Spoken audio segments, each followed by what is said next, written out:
എന്താ അമ്മ സ്പെഷ്യൽ ആയിട്ട് അപ്പൊക്കെ ചുരുന്ന ഉച്ചയ്ക്ക്? ഇന്ന് വെല്ലിച്ചനും കുറച്ച് നാളായിട്ട് വെല്ലിച്ചന്റെ മോനും ആന്റിയൊക്കെ വരുന്നുണ്ട്. കുറെ നാളായി. അപ്പൊ അവിടെ എന്തുണ്ടാക്കി വെച്ചേക്കണെന്ന് കാണിച്ചു തരുമോ? ഇത് ഫിഷ് കറി, ഇത് നെയ്മീനാട്ടോ, നെയ്മീൻ. ഇത് ഫിഷ് കറി, ഫിഷ് കറി കുറിച്ച്. ഇത് വെറുതെ മോര് കറി, പുളിശ്ശേരിയാണോ? നല്ല വെറുതെ മോര് ഇത്തിരി തേങ്ങ കരച്ചിട്ട് ചെയ്തത്. പിന്നെ ഇത് ക്യാബേജ് തോരൻ, പിന്നെ ഇത് സാലഡ്, ഇത് ചിക്കൻ,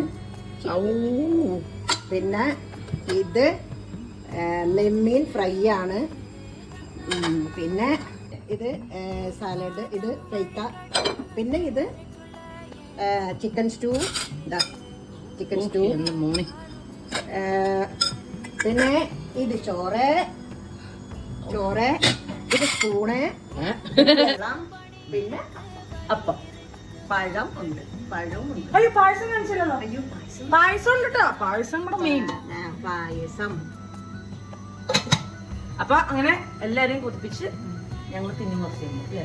വെല്ലിച്ചനും വെല്ലിമയും വരുന്നുണ്ട്. അപ്പൊ വെല്ലിച്ചന്റെ മോൻ എനിക്ക് തോന്നുന്നു 10 വർഷമെങ്കിലും ആയിക്കാണോ അല്ലേ നമ്മള് കണ്ടിട്ട്. അപ്പൊ ചേട്ടൻ വന്നേക്കണോണ്ട് നമ്മുടെ ലേലമ്മ രാവിലെ തന്നെ പരിപാടി 5:30 എഴുന്നേറ്റിട്ട് 6:30 പാപ്പുവിന് പോണ സ്കൂളിൽ. അവളെ വിറ്റിട്ട് പിന്നെ ഈ പണികളൊക്കെ ചെയ്യും.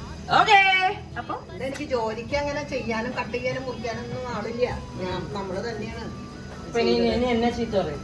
ഇല്ല, ഇവളോട് ഞാൻ നേരത്തെ വരാൻ പറഞ്ഞിട്ടായിരുന്നു. പക്ഷെ ഇവള് വന്നത് 11:30 മണിക്കാണ്. നല്ല എന്തേടി കുറ്റം പറയുമ്പോൾ ഓക്കേ ഗൈസ്, അപ്പൊ ടാറ്റ, ബൈ ബൈ.